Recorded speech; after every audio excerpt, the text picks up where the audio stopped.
Am I ready, Tim?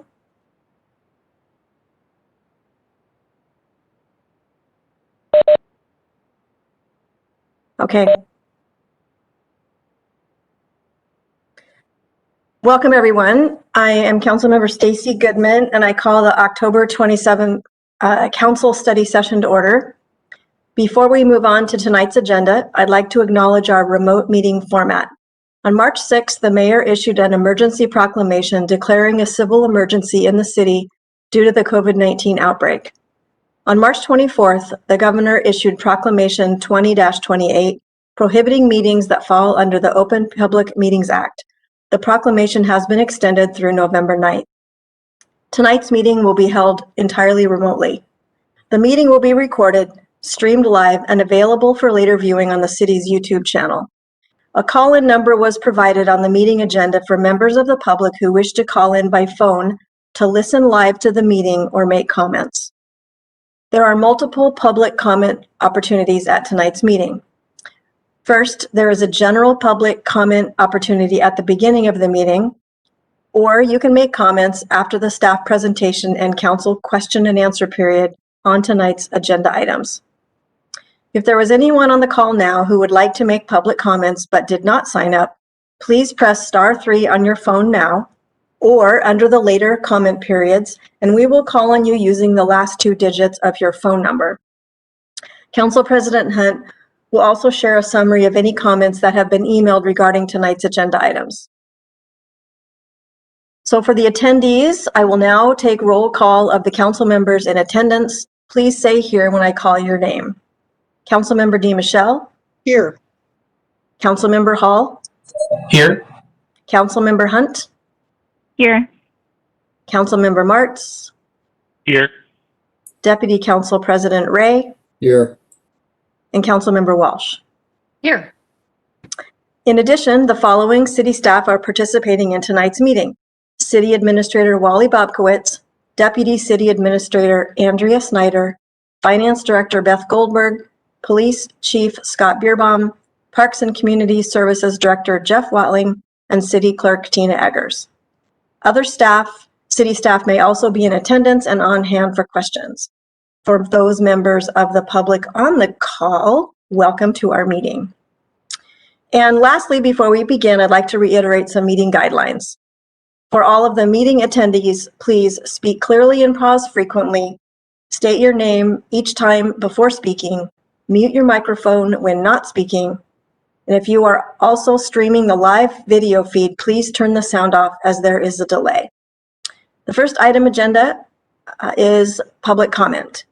Clerk, has anyone signed up to speak or indicated a desire to speak this evening? Yes, we have 2 attendees who have indicated a desire to speak. Great. So I'll read some guidelines first. Citizen comments are an important part of the public process. We take them very seriously and factor them into the decisions that we make. Please direct comments to the whole council and not individuals. While this is not a question and answer session, we will contact you to follow up if needed. When recognized, please unmute your microphone, state your name, address, and relationship to the city, speak clearly and pause frequently, limit comments to 5 minutes, and then remute your microphone when you are done. If you do not respond after your name or phone number is called, or if your connection is lost unexpectedly, the meeting will need to proceed. You are encouraged to rejoin the meeting if you're able. Personal attacks, obscene language, derogatory remarks, and disruptive behavior will not be permitted. Clerk, can you identify the first person who has signed up to speak? Yes, Skip Raleigh, if you can unmute, you have the floor. Skip, can you hear us? I'll try unmuting a request, and then we'll have you unmute on your end, which could be *6.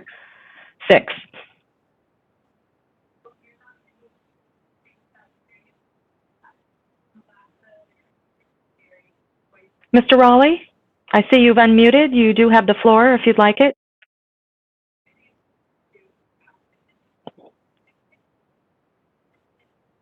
And I'm not hearing any sound on our end.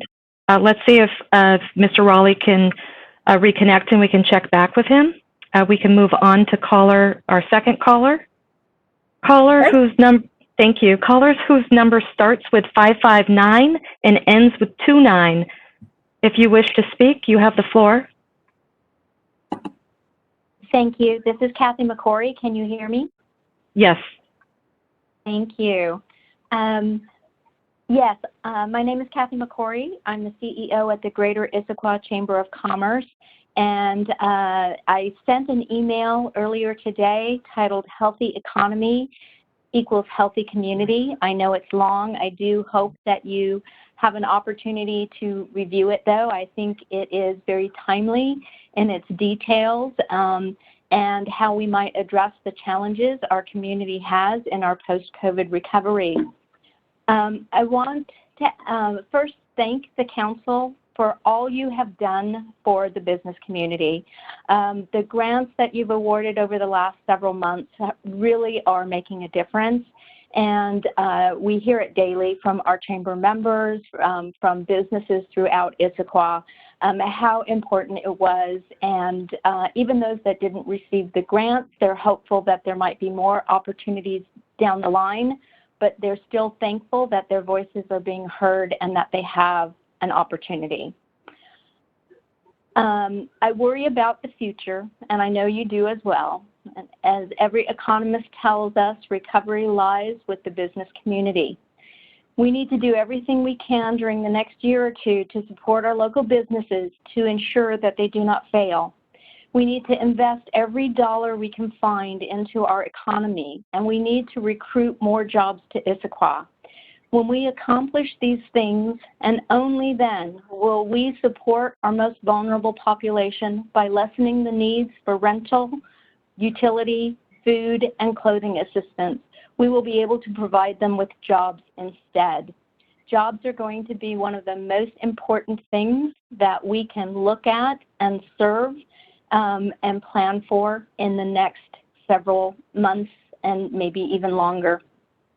I'd like to thank you again on behalf of the Greater Issaquah Chamber for all you're doing to support us and all the time you give to helping Issaquah be the wonderful place it is to live, work, and play. Thank you.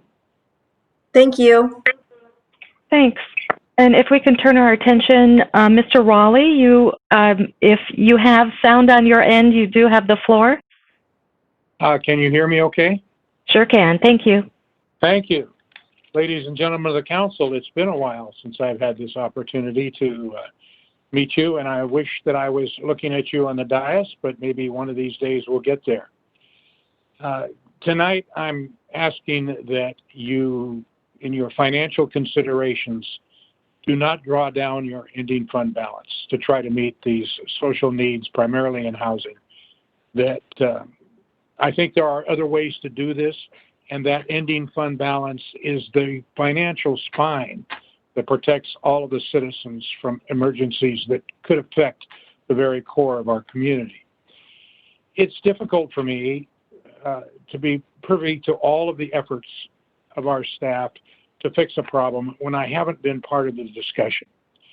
But I know that there are millions of dollars out there in our region that could be used if steps were taken to put Issaquah's needs in the forefront. For instance, King County. We know the big bond that they passed, I think it was $300 million, and a portion of that bond was particularly designated for veterans. I remember that so well because I overheard one of the council members say we have to put veterans on here because it polls so well. Well, what that did was it gave our veterans an opportunity to hit that funding twice, once for need and once the fact that they were a veteran. That was something the King County staff knew, and I don't know that we are taking advantage of that. I also don't know that we're taking advantage of the $300 million. I do know that we received a check for $5,000, which to me wasn't very much. There are groups out there that could help us if we could get together and petition them together. The Bill and Melinda Gates Foundation, the Seattle Foundation, the Murdoch Foundation, and then we have the state and We hope that rent abatement will be continued. I'm sure it will, because I don't see anything that's going to happen in the future that's going to change what we have today. Landlords are doing everything they can to help alleviate this problem, but I think we need to be looking outside of ourselves here in our little region to help this problem. It's also a possibility that we as citizens could help this by creating a fund that citizens can donate. I don't know that most citizens know that if they donated to the city of Issaquah to meet this particular need, that those funds are tax deductible. Now, I will grant you that a lot of people don't like giving money to cities. They think that the cities can just raise taxes and get it, but nobody really knows that those contributions could be had, and it could be that we could raise several $100,000 to help in the future. So I'm asking you that don't draw down that fund. It's really important. It does affect our bond ratings. That could affect us to the tunes of hundreds of thousands of dollars in the future. It is extremely important that we maintain that. And thank you very much for listening. I appreciate it and hope to see you guys soon. Thanks. Bye. Thank you. Clerk, do we have anybody else who has indicated interest to speak? We do not. Thank you. Council President Hunt, would you like to summarize any email comments that we received? Thank you. Yes, this is Council President Hunt, and we did receive some comments on the budget item that we will be discussing this evening. So I can summarize those now. We received comments that were summarized by one of the speakers. And additionally, we received two other emails in which the person writing the email urged us to support jobs and to support our local businesses.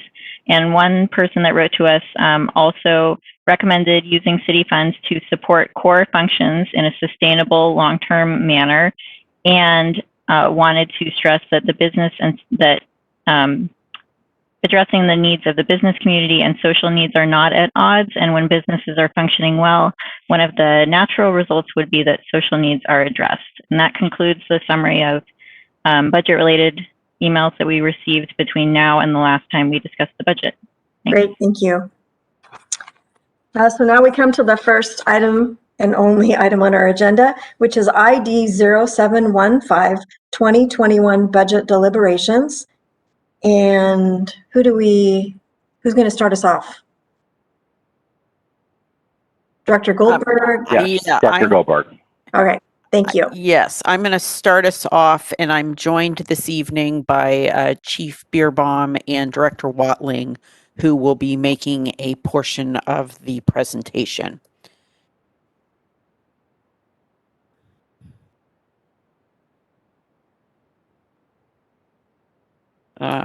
There it goes. I think it's there. Okay.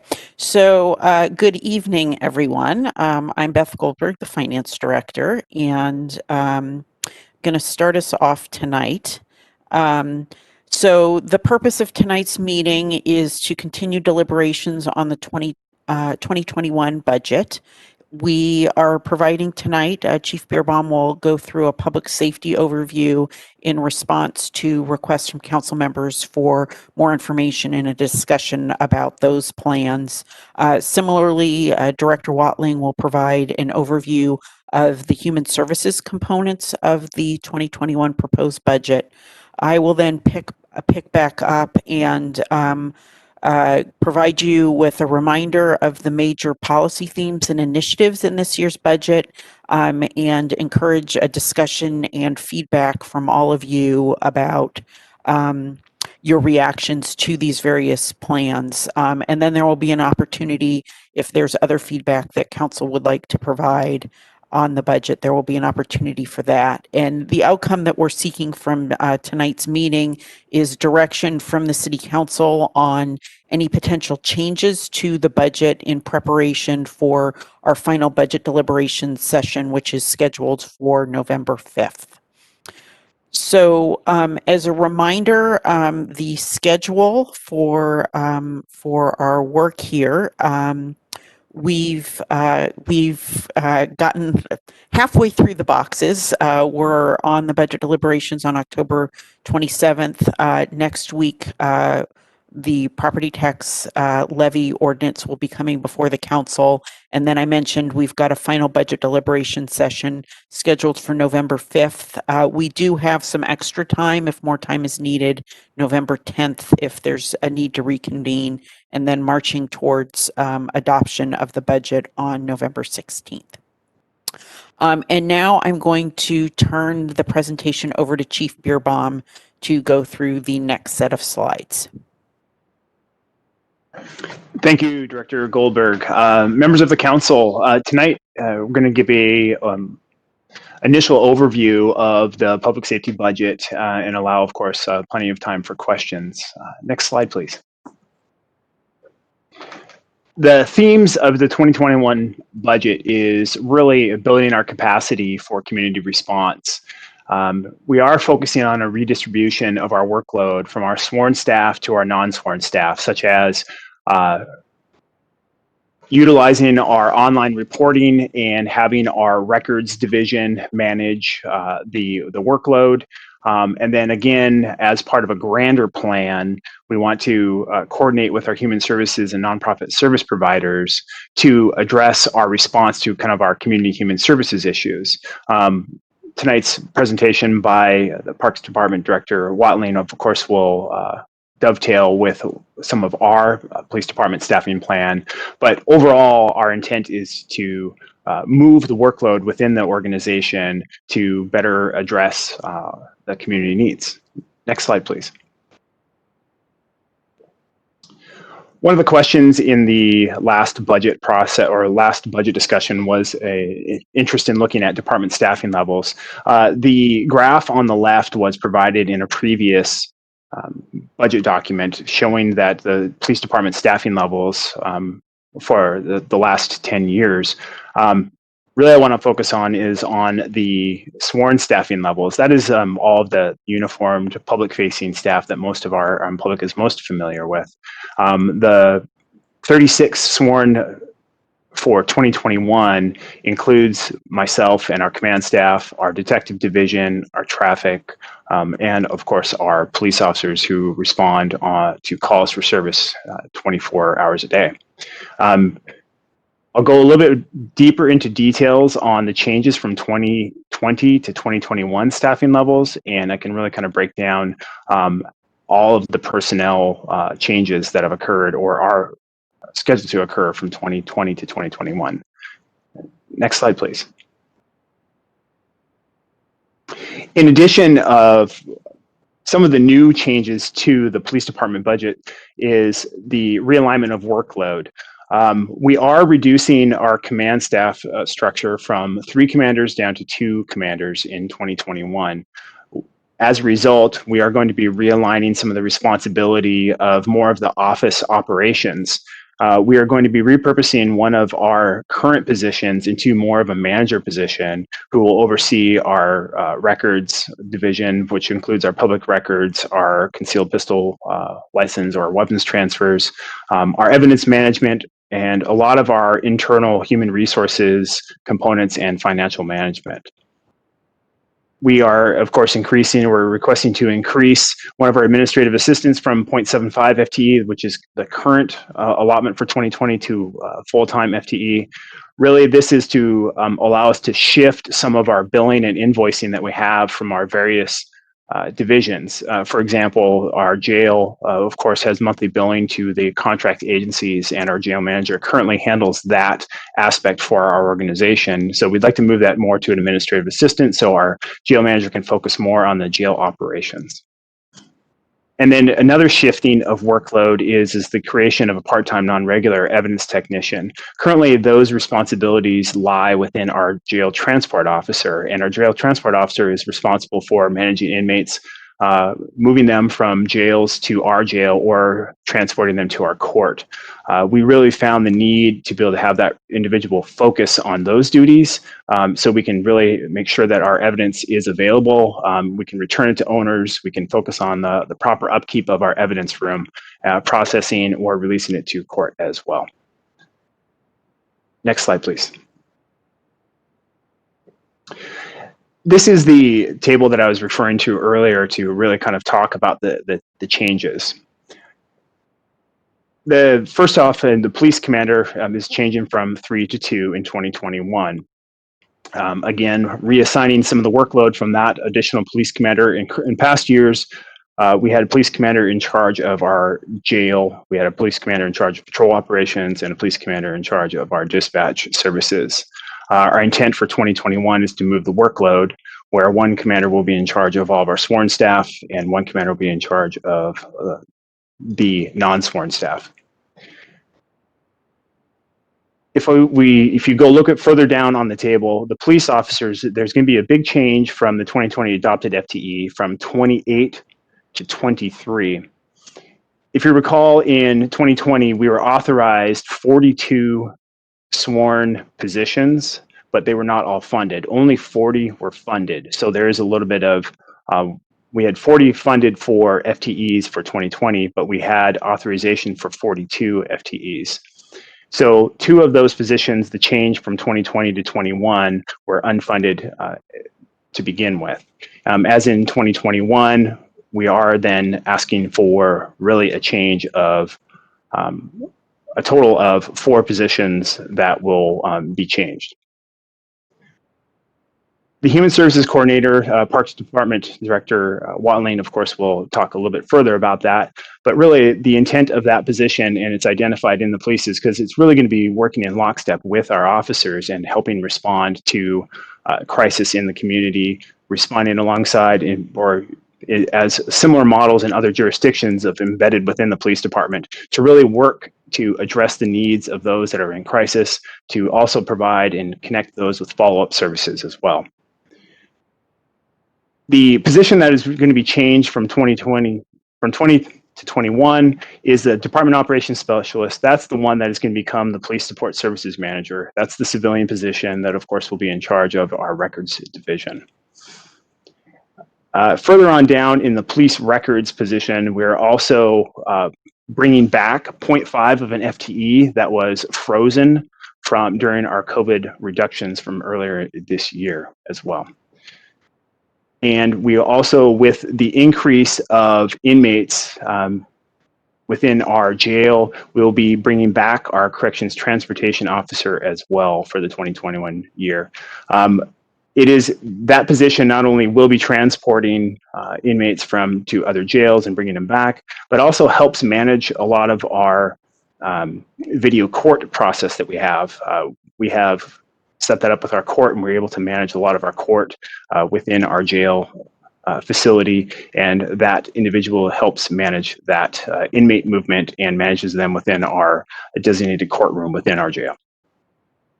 That is the basic overview. I do recognize that during the 2020 COVID reductions, our staffing levels were reduced or positions were frozen. The 2021 budget does include bringing some of those positions back. Our essential focus is on our core services. Our intent is still to focus on that emergency response. Our officers are still going to be responding to the calls for service that are needed by the community. And our intent is to balance the calls, the non-emergency calls, by utilizing that online reporting services. During the beginning of COVID, we had pivoted and set up our online reporting. The process of full implementation with our records management system is due to be complete by the end of the year. And as a result, that workload then we will then significantly increase our advertisement for our online reporting and hoping to push some of those non-emergent calls for service to the online reporting and then managed through our records division. I'd like to pause here and allow for any questions.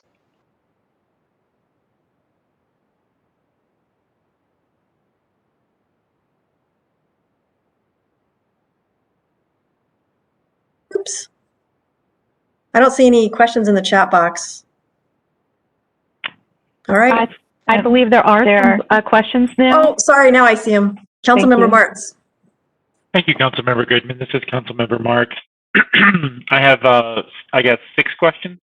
Question 1 on slide 10, when you talk about the number of sworn staff running going from 40 to 36. What is one to make of the reduction? First off, is it 40? I mean, did we have? We talk about open recs and filled recs and number of actual officers. Did we have 40 sworn officers in 2020, and do we intend to have 36 sworn officers in 2021? Thank you, Councilmember Martz.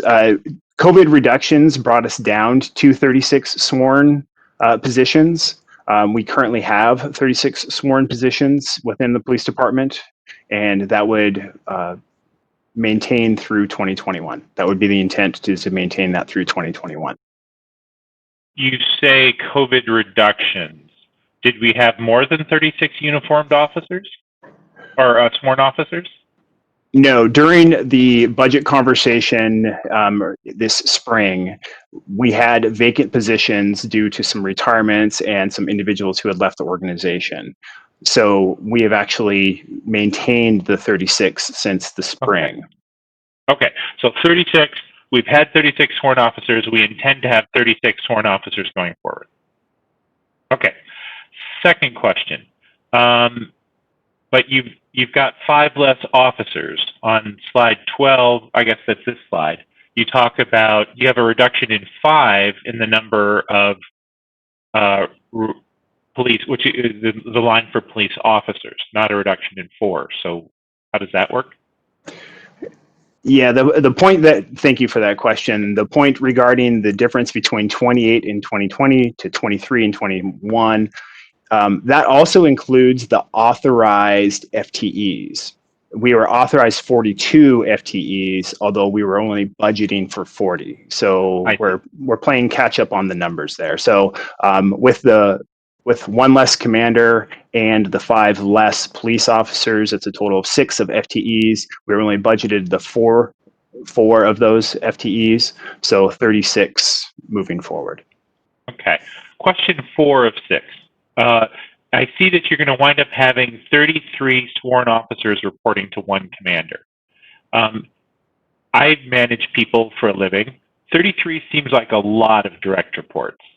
How do police chiefs have a standard for what's a reasonable number of direct reports? Excellent segue to the next slide. Director Goldberg, would you be willing to forward to the next slide? I can hold that question. That's okay. That's okay. That actually, the 2021 staffing plan is the 1 commander will be supervising the sworn division. The sworn division is broken down into 4 patrol squads, all supervised by a sergeant, who then supervises their squads. The admin sergeant, of course, will supervise our detectives and some of our community officers as well. So really, we're looking closer at 5 direct reports to that commander. I see. Okay, that makes sense. The corrections officer, when we increased corrections officers not too long ago, we were told that we needed to get to a minimum viable number such that corrections had the flexibility to do various things so that we were never down below a sufficient quantity. How do we look at that 11 corrections officers versus the 12 previous? Absolutely. Part of that equation, of course, is the revenue. And in 2021, as we raise rates for our jail beds to help cover those costs, we still, that's part of the equation. The other part of the equation is we are currently operating at lower levels in this year due to the COVID pandemic. And until the pandemic lifts, a lot of agencies are going to be maintaining lower levels of inmates and kind of the mandatory arrests. As we progress further into 2021, we're going to be maintaining an eye on our ability to make sure that we are staffing appropriately in the jail. But right now, we will have 2 corrections officers assigned to each squad, with the other 3 Well, 2 of them will be on cover shifts to help allow to make sure that we have coverage during those busier times of the day. Once we get into the evening hours, we do have, of course, less movement within the facility, and it's easier to manage. Okay, thank you. And my last question has to do with this online reporting services. So one of the things that I'm sensitive to is we have historically had a higher level of service with having our own police department than some communities nationally that contract out. And sometimes that level of service in other communities has to do with when they send people online versus when they send uniformed officers out for issues. Where do you see these online reporting services? What types of situations do you intend to encourage people to go to the online reporting services versus sending uniformed officers out? The online services are going to be more focused on less of crimes that individuals or community members want to just be able to report to us, maybe have minimal leads, maybe minimal suspect leads or criminal investigative facts that we can follow up on these types of cases. Of course, if a community member wants to speak with an officer directly, we can always make that happen. Our intent is to increase our availability to our public to be able to report these types of crimes. Throughout this past year, we've of course run into instances where people are still maybe reluctant to speak with the police due to just various fears. And so this provides another resource, another option for them to be able to report something to us. Ultimately, we still will have that customer service base where we want to be able to provide that option for somebody. If they want to speak to a police officer, we will be able to connect them with a police officer. So, for instance, do you anticipate if someone reports a burglary, having them go to the online service? No, we would prefer, like if someone was missing a package from their porch, if something was maybe taken from their vehicle, if they notice some sort of an issue with a bank account, they can start there. It does not mean that that stops the investigation. It is not just one that somebody just makes a report and then it ends all contacts with our agency. Our records division, of course, will review what is provided to our what is provided online and determine if it needs to be pushed for further investigation or for further contact. One of the things that, of course, is really important to us on this is that we are still able to track our criminal activity within our city. We do not want to have the utilization of online reporting possibly negatively skew our yearly reporting regarding all crimes within the city. So there is going to be a initial review by our record staff to make sure that it is, meets those different criteria. As part of the full integration with our records management system, the fields that people will be able to fill out will then hopefully satisfy the reporting requirements, and then it will automatically be collected and reported appropriately. And my last question, which is a follow-up, is will you be soliciting and tracking metrics on satisfaction with the new online reporting services system?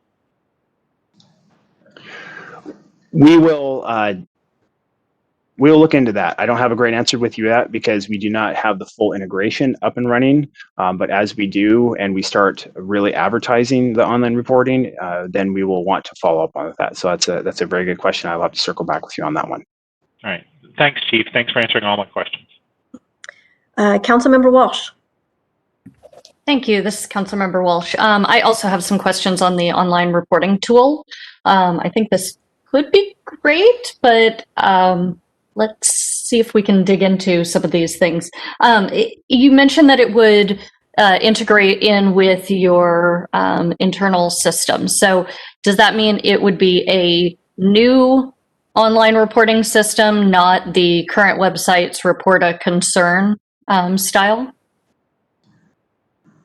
It will not be the same. Ultimately, the report of concern is one way of connecting with the city on different issues. We really want to be able to provide a direct link of reporting to help reduce the duplicative copy and paste into our records management system. It is linked, and that's why it's different than our current city's see-click fix. Yeah, that's okay. I don't like the current system, so that isn't a complaint on my side.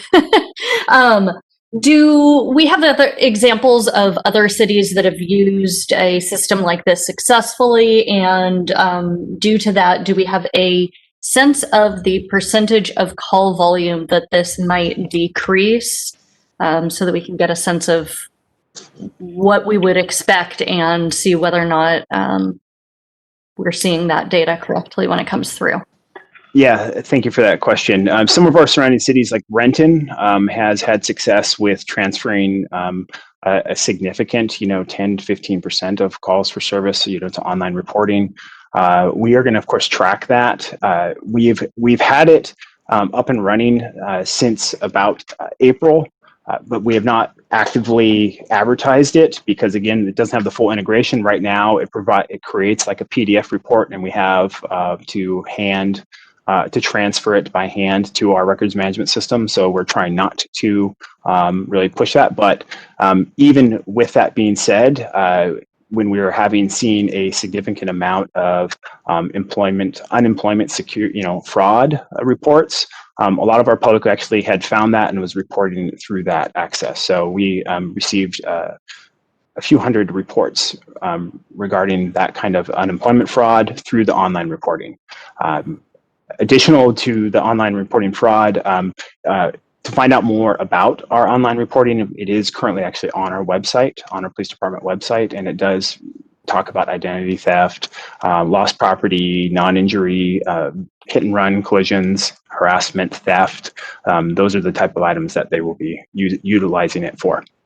Thanks, Chief. Councilmember DiMichele. Thank you. This is Councilmember DiMichele. Chief Beerbaum, I know I've asked you pretty much the same question before, but I'm still having trouble wrapping my head around how this is all going to work with the Human Services Coordinator, because I'm looking at the what I'll call the org chart that's in front of us right now, and I don't see the Human Services Coordinator on there. And I know that Director Watling may be addressing this. So to be really specific, will the Human Services Coordinator have a desk at the police station? Or will that person have a desk at the community center? Or can you just, again, go over how is this going to work? And I have a follow-up question to that question. It's a lot of yeses to those questions. We will have a space within the police department for them to work, but of course we want them to be out in the community and of course responding alongside our police officers. I do believe, and Director Watling, of course, will talk further about this here in a little bit, but I believe there will also have spaces within his division as well, because there is going to be emergent needs, and then there's going to be the follow-up work as well. So a combination of coordination with our department and the Human Services Department. So it's the exact space use has not been outlined, but that is part of the plan, is to provide space in both locations. Thank you so much. That's clearer to me. And what is the status of the community relations officer at this point? And I know Officer Smith did a lot of what you could call human services outreach. What's the status of that position going forward, and how are we going to coordinate those two positions? Yeah, that's an excellent question. Thank you. The intent is to actually have the community resource officer work alongside with this to help transfer data and information. One of the intents of this integration of the human services piece is to reduce the amount of repeat calls that we have at locations or with an individual. And if we can coordinate the data and coordinate the response, then hopefully we can redirect those individuals to ongoing services. I think you've heard me say this before. A lot of times the police officers respond and put a Band-Aid on the issue. We help address the crisis of the moment. What we really need is now we can have that follow-on, that follow-up, and in conjunction with the human services position. And if we look at, some of the council's recent decision to fund the outreach through the nonprofit, here in Issaquah, that of course will be a part of that team as well. So we have the potential to have a really good team to address and reduce those repeat calls throughout the community. Thank you. I really appreciate your answers. Thank you. Okay, do we have any other questions for Police Chief Beerbaum? Oh, Councilmember Martz. Thank you, Councilmember Goodman. Chief, what's the historical attrition rate amongst sworn staff? Annual attrition rate? We have been close to around 7.5% to 10%, per year these last several years. It has been close to 3 to 4 positions or officers per year. So we're going to have 36 officers and nobody in the queue, and we expect to historically we lose 3 to 4 officers per year. How does that work? Similar conversations. We have a consistent testing or a continuous testing process. We're currently looking at several officers from around the region who are interested in working in our community. So we're constantly taking applications. We're constantly doing testing for lateral police officers and entry-level police officers. And the combination of attrition is either through retirement and or maybe opportunities, or people want to have a change of profession. So we have a lot of conversations internally with what people's plans are, whether it is retirement. And so we are trying to project out for that. So as with human resources, we're looking at those numbers and we're trying to plan accordingly. As part of that, we are doing backgrounds on officers and looking at possible retirements for 2021. We're also looking at, the possibility of people leaving the organization. So we're constantly in that churn, so to speak, of looking at new employees, new police officers. So although we don't have open recs, even though we're not looking to fill open recs, this is all in the hope that if a position if someone left a position, the downtime would be short, is the hope. Yes. The intent is to reduce that amount of downtime. We have been very aggressive on continuous testing. Okay, thank you. Do we have any other questions for Police Chief? I'm not seeing anything. So, Director Goldberg, what do we have next? So next we have Director Watling to go through the Human Services presentation. So I'll turn it over to him. Thank you. Thank you, everyone. Good evening, Council. Jeff Watling here. Much like Chief Beerbaum, want to provide an overview of the requests that are in the proposed budget related to human services. Go ahead and go next slide, Beth. Thank you. The requests related to human services really are in response to community need as well as increasing workload that we had been seeing even pre-COVID, but certainly have seen throughout COVID as well. These staffing requests really speak to what we see as the opportunity and the need to add some staffing resources within human services. We see these investments in staffing as providing multiple benefits for residents, for our partners, both nonprofits as well as other agency partners, and as well as just us as a city organization. Some of those benefits are highlighted here on this slide.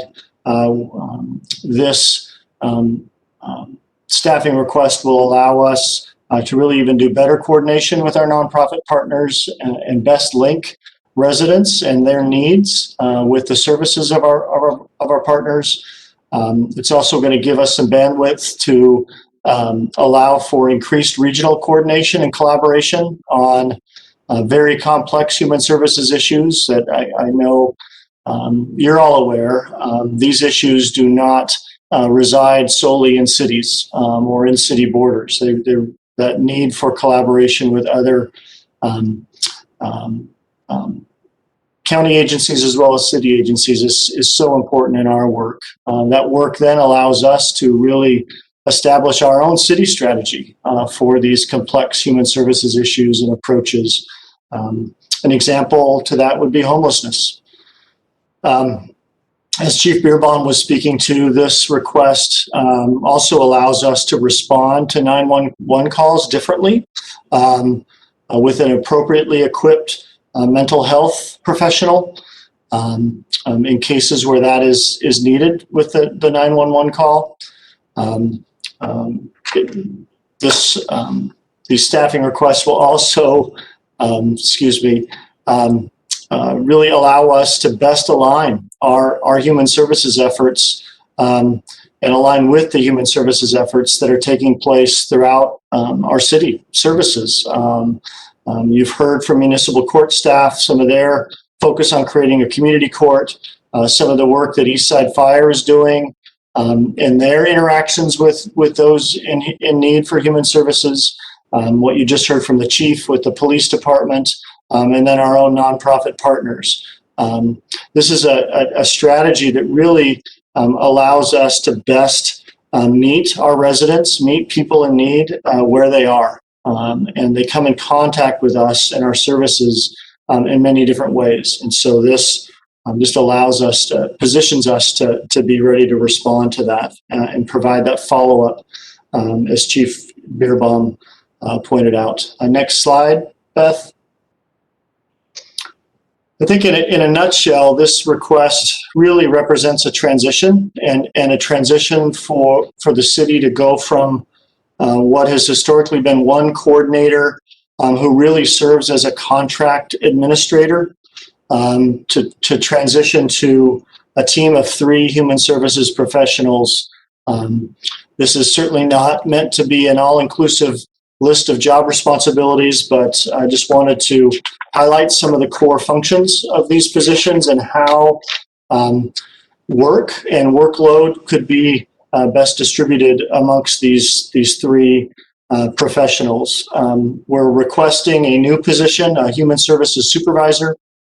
This position would provide overall leadership to the other human services staff, providing that oversight to the team, as well as really allowing for increased strategic planning on, again, key complex human services issues. That supervisor would be the point person with the Human Services Commission, would, as I said in the earlier slide, would be the position to do a lot of regional collaboration and coordination with our other public agencies and human services providers, would also be the position and the person working with you and with police department and with the rest of our community services department on equity and the human services action plan. The next position, which really what we're saying here is the existing human services coordinator position, would then be allowed to really begin to focus on that direct work with our contracted nonprofit partners. The contract tracking, making sure they're meeting their performance measures and expectations, making sure that we're in position as the funder to assist them in their successful work. This position would also have the bandwidth to be that resource and referral contact for residents, as we see those calls are pretty constant. It would allow at that coordinator level that regional coordination with other programmers and other coordinators throughout our neighboring cities. It would also, as I mentioned earlier, with the work that's happening in municipal court, this position would be able to be that coordination piece with that community court program as that initiates. The other new request, this human services coordinator, as Chief Beerbaum spoke to, would be really a mental health professional embedded within the police department, able to provide that response and that really close day-to-day work with police, working directly with on-duty officers. We would anticipate this position would have a afternoon, evening work shift. We would really focus that work shift, position that work shift in the times where we see the most need, where we see those 911 calls most in need. We'd also see this position having opportunity to be that contact with Eastside Fire, though we wouldn't be directly overseeing that work, but again, having that opportunity to align all this human services work that we're seeing within multiple parts of our agency and agency partners. It's important to note too, as we would transition to this model, it really reflects the reality that we would still remain very much a contract-focused agency in terms of the provision of human services. We would not be transitioning to being a direct human services provider. It would just allow us, I think, that additional bandwidth. Another comment I would add to that new human services coordinator position is, and I think you saw this in the police department org chart, this would be a position that would report directly to the human services supervisor in terms of supervision, but again would have that physical position and that physical work schedule that would be working directly with police officers. This has been modeled in other cities. We see the opportunity to model that here. So I'll pause there. The next slide focuses on the proposed park ranger position, but maybe stop here and see if there's any questions related to this request. We have a question from Councilmember Walsh. Thank you. This is Councilmember Walsh. Director Wetling, can you, or maybe Chief Beerbaum, I don't know, talk about the Human Services Coordinator and what, we've heard a lot from Eastside Fire and Rescue about their focus on and need to respond to people who are having some of these mental health crises and things like that. We're also hearing that from the police department. Sounds like this position is kind of going to toe the line between the two. Do we have a sense of what kind of service provision might happen in each area, or what the need is, or are there any limitations? Yeah, I'd want to clarify again that this position would focus really on police and being that embedded work with police. My bullet there in terms of being a contact is really more just as that work is happening with Eastside Fire and Rescue, where we know what the right hand and the left hand are doing. But the focus of this position in terms of response to calls would be focused on, and its primary role would be police. Chief, I don't know if you have anything to add to that. I think you encapsulated it. Our intent is to really be focusing on those 911 calls. What are those, crisis calls that we are receiving, and then in coordination with this human services coordinator, what would that be the best response to that particular incident at that moment? So it's really focusing on that police everyday response, and then bringing the resources to that individual where they are at that moment. I believe Chief Clark is also on the line as well. We can maybe respond to that. Yeah, we do have Eastside Fire and Rescue Chief Jeff Clark. Chief Clark, you want to chime in here? Yes. Is my mic working okay? Yes, it is. Okay. So what our program is we are working directly with the Issaquah Food and Clothing Bank for partnering with social working and case management. And we intend on having follow up on all 911 calls that we respond to that have a social connection to it. And when I say social connection, that means any social service that's provided in the community that we can connect those individuals to.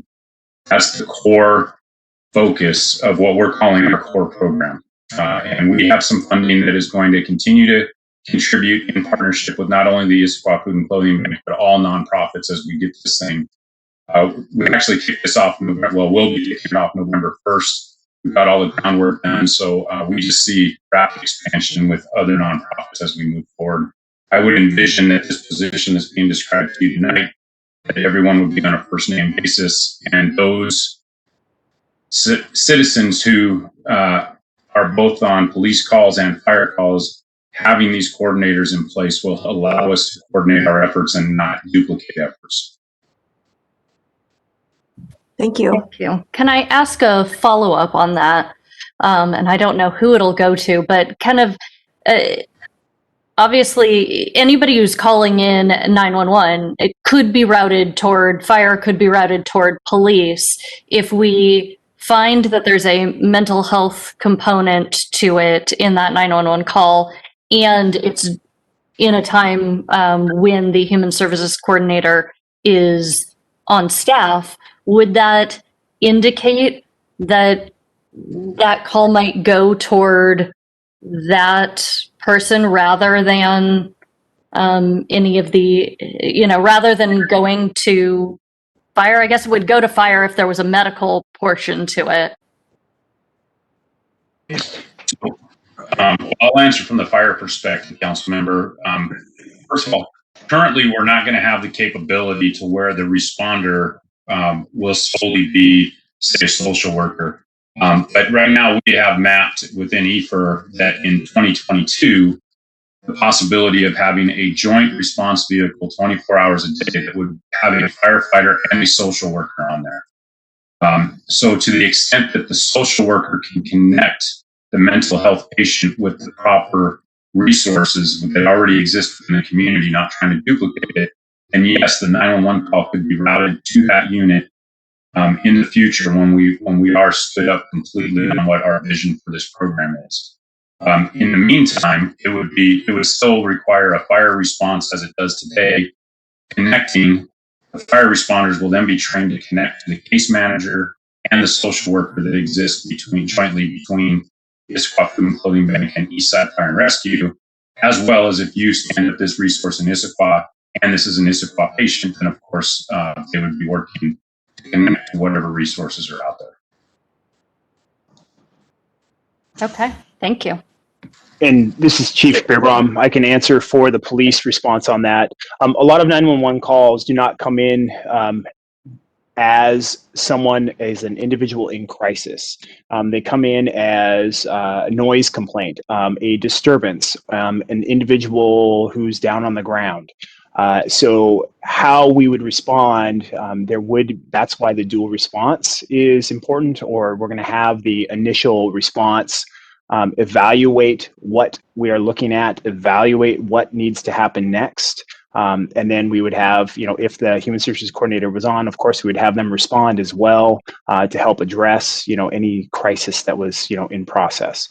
And again, similar to what Chief Clark talks about is then that follow-up plan as well is going to be extremely important. But every 911 call does not necessarily come out what it is. So a noise complaint could be a party, could be a domestic violence situation, it could be someone in crisis. And so that initial diagnosis of what is going on is really important. And then that way, by having this additional resource there, we can have that service and resource on scene much faster than we currently have. Thank you. Council Deputy President Ray. Thank you, Councilmember Goodman. This is Chris Wright. My question is very similar to Councilmember Walsh's, which I think was really good, is what's the mechanics, and I think we went through this, what are the mechanics for dealing with a 911 call And then also, can we talk a little bit about what we do when there's an opportunity for our Human Services Coordinator, the new mental health professional, when it's out of hours, and how we would deal with that? And then also, since this is all going to be very new, and what's our plan for kind of continually improving this so that we get better and better at delivering these services?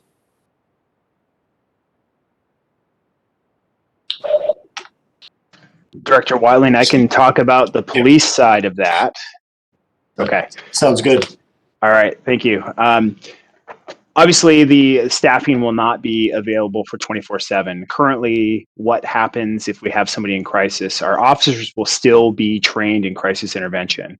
Our department is committed to having that continued training for all of our police officers moving forward. Even if we have a human services coordinator on every shift on every squad, our intent is to continue to have that, because there's going to be moments when our officers are still going to have to be involved in crisis, or crisis response. We focus on de-escalation. Right now, a current response if someone's in crisis is our officers arrive, start talking with individuals, determine what is the issue or what is the problem, and then we try and figure out, okay, what are the next steps. If someone is suicidal, we of course will try and direct them to a mental health professional. Currently, that is taking them and transporting them to a medical facility, typically a hospital, where there's mental health professionals on staff that can, or counselors who can then start that process of assessment of those individuals. Additionally, if they need more than just the mental health professional, we also have the mobile crisis team within King County, and they can come if it's not someone who is, like, say, in danger to themselves or others. Then it could be an individual who needs assistance with housing, someone who is going through substance abuse, withdrawals. We can get a hold of the mobile crisis unit, have them respond to that location, and typically can pass that person off to those to help follow up services or to get those additional wraparound services. Director Watling, do you want to talk about kind of how we're going to initiate and then track this program? Yeah, absolutely. Thanks, Chief. Thanks for the question, Councilmember Ray. Yeah, I think like any of our human services programs, we'd be looking at outcomes and measures. I think, as I said earlier, there are some adjoining cities, neighboring cities that have this embedded mental health approach to 911 response, Redmond being one. I think we have the opportunity to learn even as we set this up and set it up as best we can. But then really taking the time and measuring what is our, how many responses have we made, how is this working, what are we defining as success, and what is our success rate. Those will all be important for us to measure and track. I think another key piece of success that you're even hearing in this conversation with the two chiefs is those in need interact with the city in various ways, in a variety of ways. And so I think this overall staffing request really represents how do we make sure we're not doing those in silos, but we're doing it in a coordinated, connected fashion. Great. And then just a quick follow-up, if I might. Do you see that this will, in the short term, midterm, or long term, defined however you'd like, reduce the number of calls for service that the police would, and then I guess for Chief Clark, that the fire department would need to make too? I can answer for this is Chief Beerbaum for the police responding to that.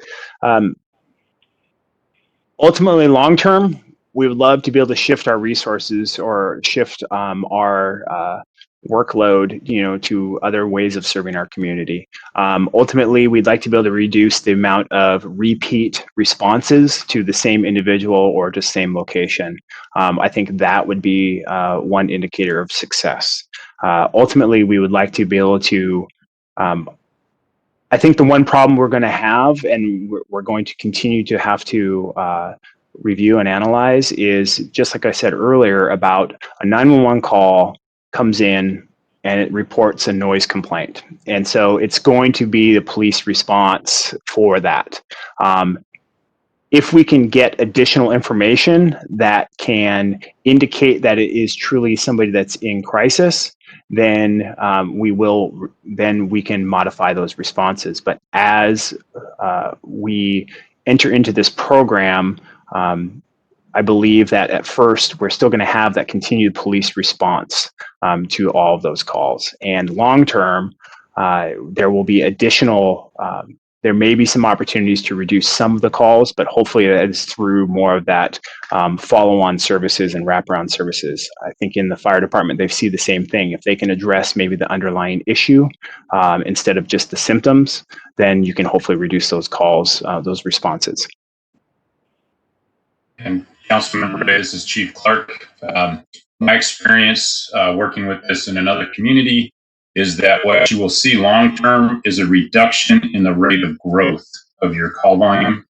And you will see frequent users of the 911 system shift to frequent users of the social network that is created. And what that means from a organizational standpoint and cost is that you will see more growth on the social services side, which is in my viewpoint, a more prudent investment and more efficient use of dollars than expanding on the public safety side once you have a robust program up and running. Great, thank you for that.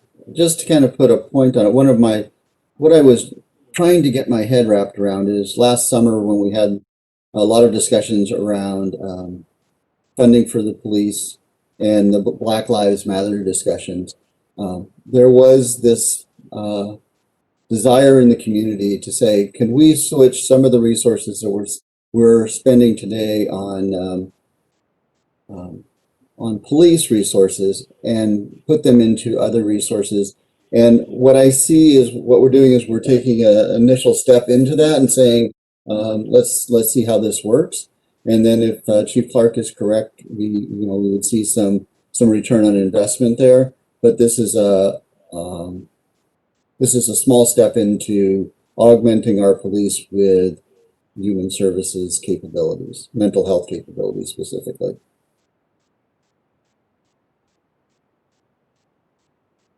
And I'm not sure there's a question there that was more of just a statement. So thank you. Do we have any more questions? And Director Watling, well, I guess the next would be the park ranger position if we don't have any more questions on the human services staffing request. I'll make that transition. Thank you, Councilmember Goodman. Yeah, much like the human services discussion before, police departments, parks and community services departments really represent two very significant service-based departments, and much like the prior request, this is another opportunity where we see improving the intersection between police function and parks function. This proposed park ranger would really work in cooperation with police in patrol of our over 1,500 acres of parks, open space, and trails. We really see it as an opportunity to educate our park and trail users about the rules, ensuring safety, ensuring the healthy environment we want for the community within those spaces. There are a number of public agencies around us, both local agencies like Olympia and Bellevue, as well as some of our neighboring state landowners, DNR, that have similar park ranger positions. Similar to the previous position, we would see this position report directly to the park operations supervisor with a somewhat altered work schedule. That work schedule would cover weekends to allow some weekend coverage and oversight of those public spaces. Along with this sort of intersection and work with police, we see this job also being able to be somewhat of a park ambassador. Again, speaking to working, providing some maintenance support on the weekends. We're in the midst of launching and recruiting for stewards within our Green Issaquah program that'll have, again, as we transition out of COVID, volunteer events that'll be happening on the weekend. This could be a position that's providing some support there as they're also doing their duties. This position would be uniformed differently than our park maintenance workers and uniformed differently than a police officer. They would have a very much identified uniform as a park ranger, more of probably a police type vehicle than a park maintenance vehicle. They would be in radio communication with police as they're working. If this position is authorized, as the last bullet shows, there's some additional job description work and finalizing that we would want to do both with police staff as well as park operations staff and department input. With that, I'll pause for questions. Thank you. Do we have questions for Director Watling? Council Deputy President Ray.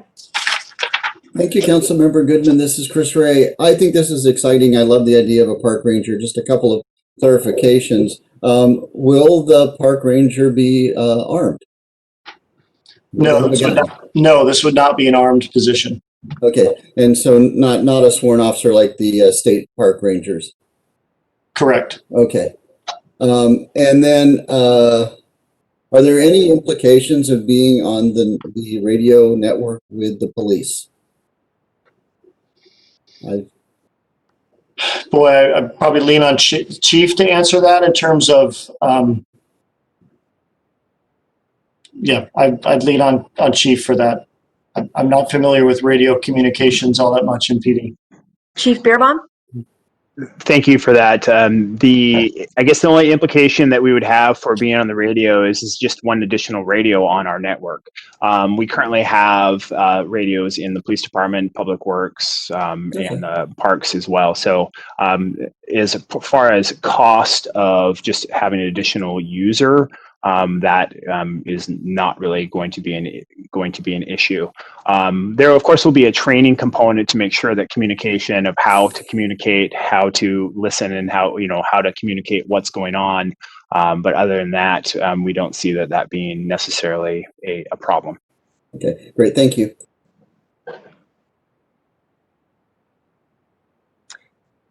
Do you have anything else for your presentation, Director Watling? I do not. That is it. Thank you. Okay.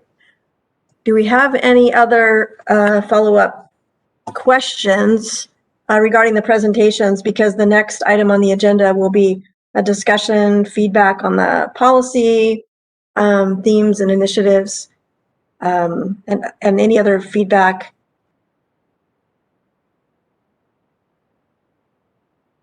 No? Okay. Councilmember, it looks like Council President. I'm sorry. Did I miss? Council President Hunt. Thank you. Yes, I have a quick question. This is Council President Hunt. It's regarding the park ranger position. So I imagine the park ranger will sometimes be out in the parks and seeing what's going on that way. But I wondered if how do you envision that community members, if they have a concern or a question, how would they reach out to this person, or how would communication between community members and this park ranger work, do you think? Thanks. Yeah, great question. I think it could work in multiple ways. A majority of their time is going to be out in our parks and trailheads and trails. So certainly direct communication, we would expect and want to hire someone who is very comfortable in those types of communications. This position would also have some type of email communication and other ways of contacting or getting a hold of the staff person. Okay, thank you. Councilmember Walsh? Thank you. This is Councilmember Walsh. The park ranger position, since they're going to be out on the trails and into some of our forested hillsides, areas like that, we know that there are occasionally people who are experiencing homelessness in those areas. Is there a plan for approach? You know, obviously we're not Seattle. We're not doing sweeps or anything like that, but what is the sense of how that position would interface with people experiencing homelessness? Yeah, great question. I think it would look very similar to what we do now. Our park maintenance staff interact in many ways with when they come across someone in that situation, work with them and work with police. This position would allow us to continue to do that, but to do it with an additional resource out there. I think as we're also talking about the human services opportunities, and again, aligning these intersections, aligning how we come across and meet residents in need. Some of our conversations in that work with Monica, I think also includes that opportunity that this ranger would have interaction with not only that contracted caseworker, but also our own human services resources. Thank you. Any other questions before we move on? I'm not seeing anything. So Director Goldberg, do you want to lead us off on the next, for the next item here? Yes, I would be happy to do that. So, as I mentioned at the outset, I'm going to go through the major themes in the budget and provide you a high-level summary of what is included in the budget, and then ask for feedback and discussion among council members about that particular item. So this is a summary of the various themes that I will be going through. You just heard presentations on the public safety strategy and human services parks ranger strategy. So we'll be looking for feedback on that. The fund balance strategy, our revenue strategies, community planning and development priorities, capital priorities, and any other feedback that council wishes to provide. And again, this feedback will be very helpful in determining what we bring back to you for the next budget deliberation session on November 5th. So in terms of the public safety strategy, I won't spend a lot more time talking about this. Chief Beerbaum went into a lot of the details and the approach behind public safety in the 2021 proposed budget. And we'll just pause there and see if there is any feedback that the council wishes to provide on this strategy in preparation for November 5th.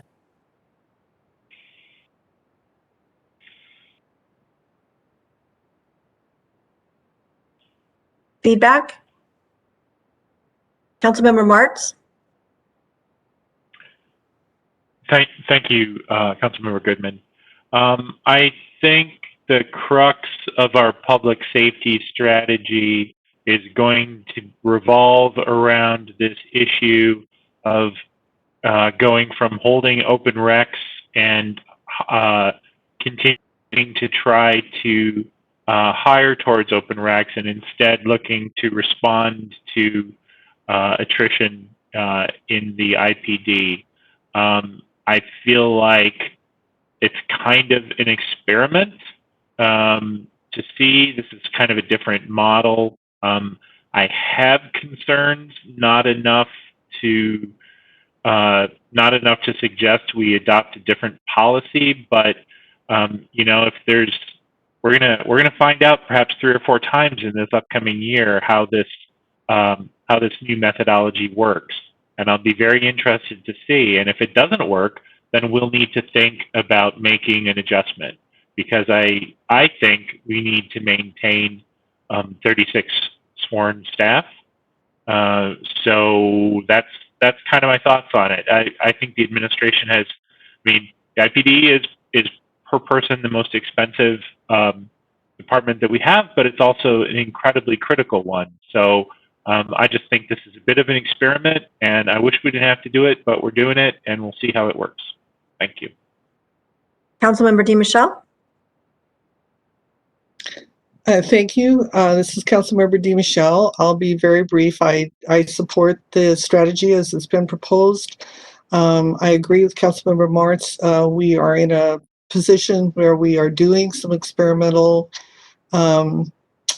reforming of what we've done in the past.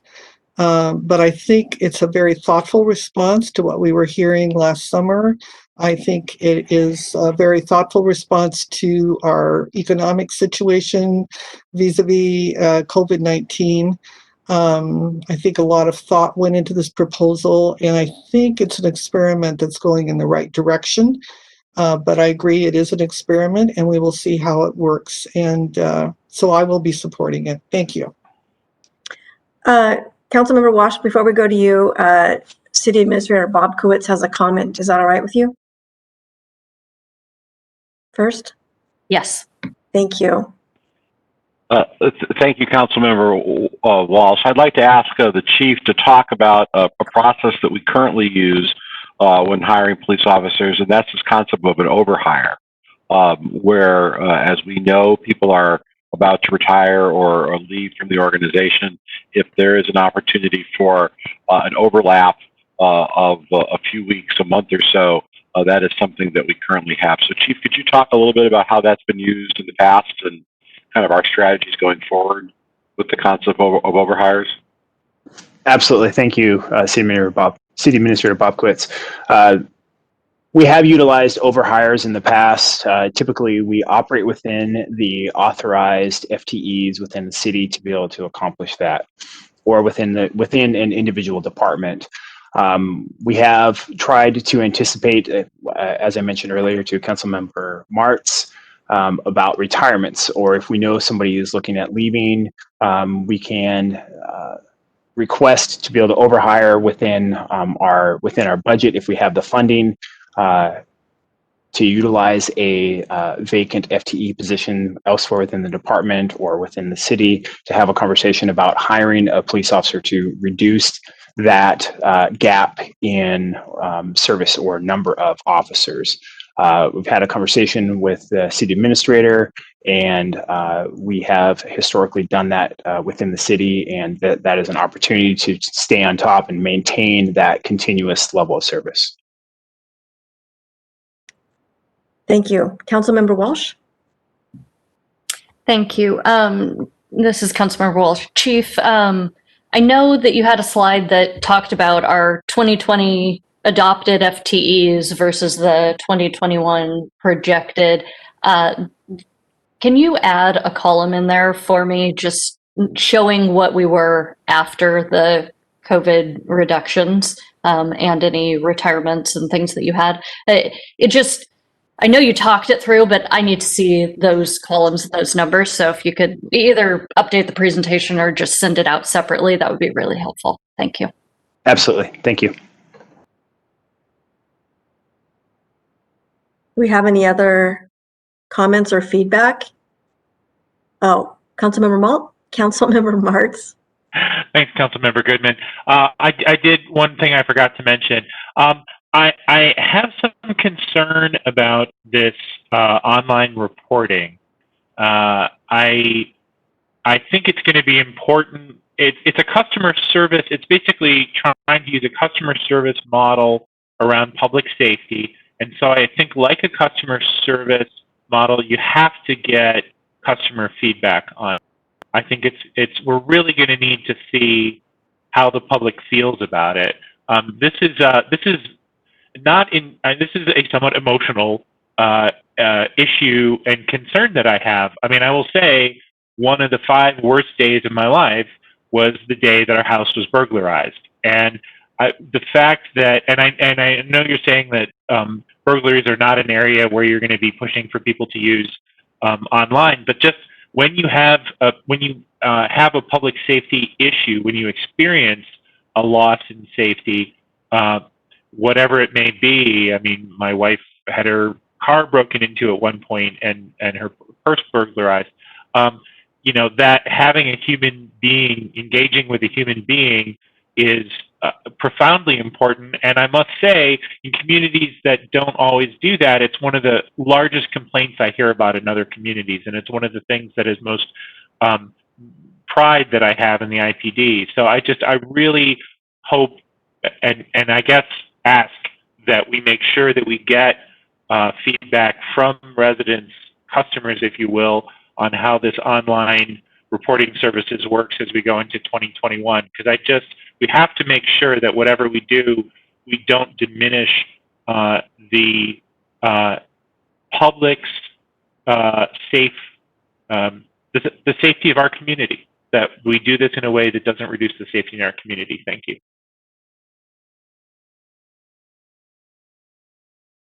Do we have any other comments or feedback on the public safety strategy?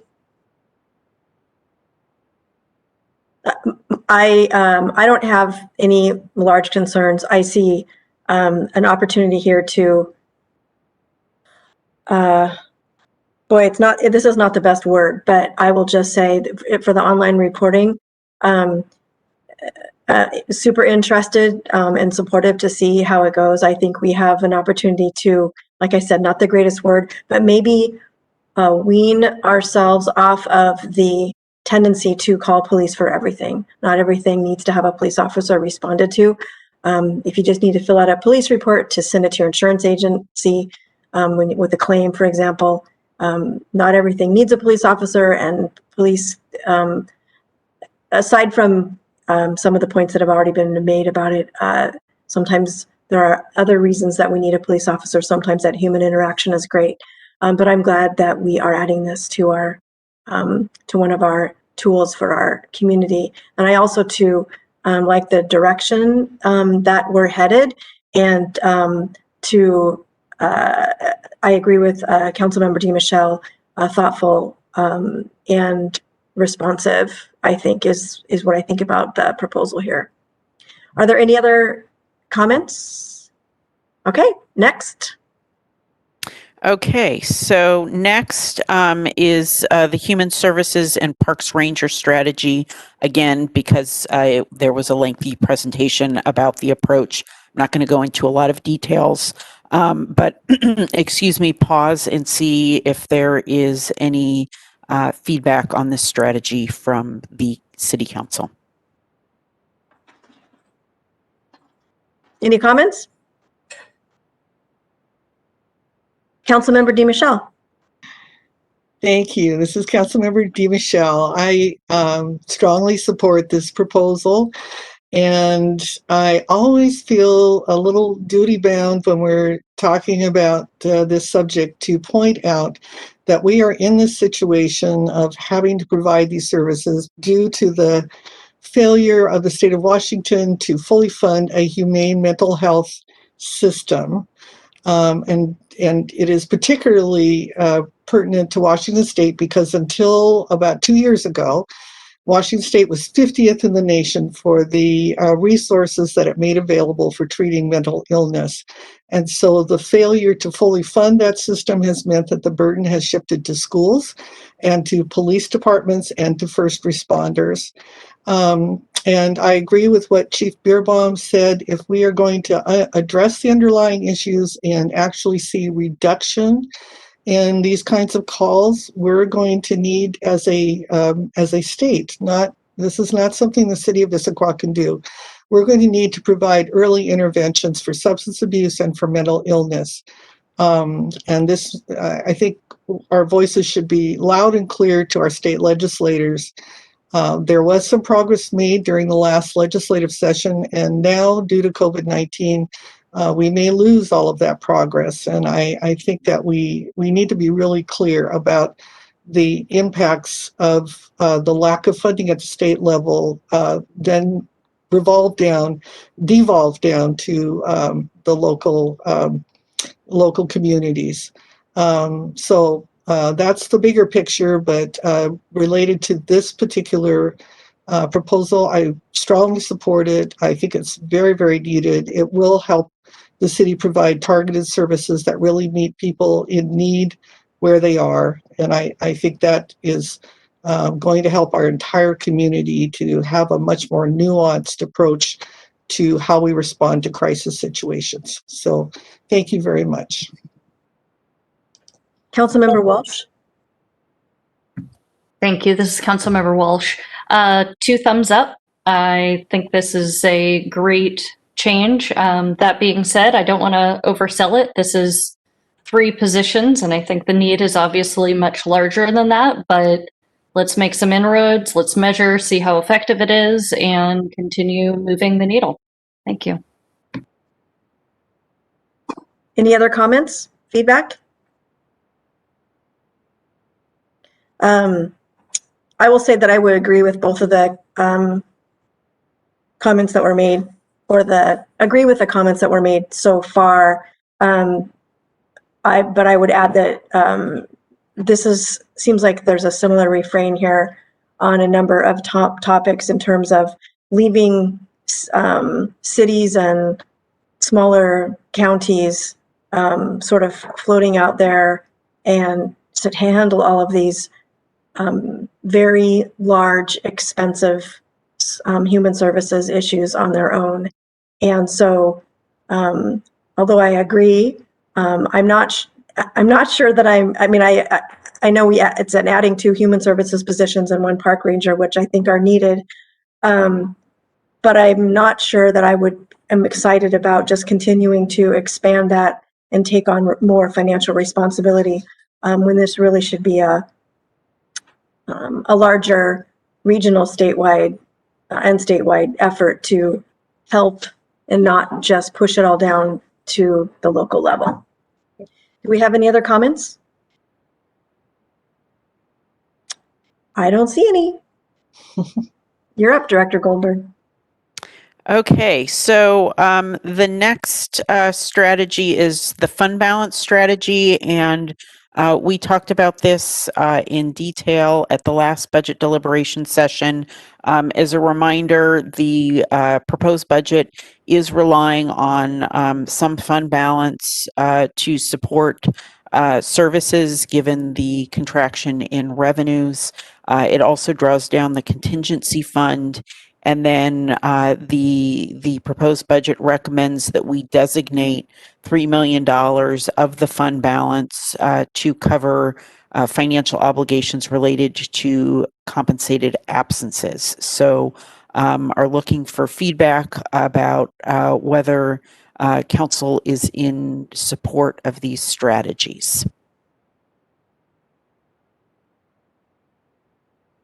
Comments, questions?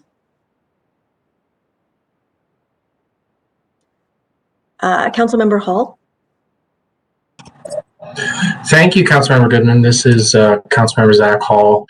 I touched a little bit on this during the last meeting, but just to go over kind of what we have on this slide here, I'm comfortable designating $3 million of fund balance as prescribed here. I think we heard some really compelling points about its impact on our bond rating, flexibility, etc. In terms of whether or not we want to draw down any additional fund balance, I think kind of where I'm at is until we see potential better uses for this funding, I'm not interested in drawing it down additionally. I'd rather us have a discussion about what else we can do before having a discussion about how much we're willing to spend, if that makes sense. I think that the need should justify the expense and not the other way around. So that's where I'm at right now. Thank you. Council President Hunt. Thank you. This is Council President Hunt.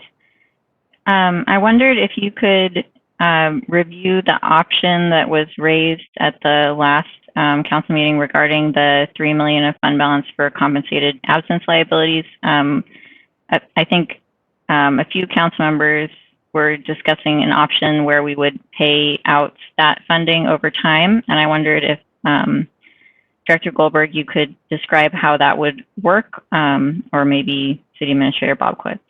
Not sure who to ask. Yeah, so what we had talked about at the last meeting was was the amount of the leaves on the book is equivalent to about $3 million, and about 40% of that is related to comp time. And I think there's been some discussion about whether for that comp time piece, because exempt employees are not earning any more comp time, that is there a strategy where you pay that out? And that is certainly a strategy that could be explored and fleshed out if that is the council's desire.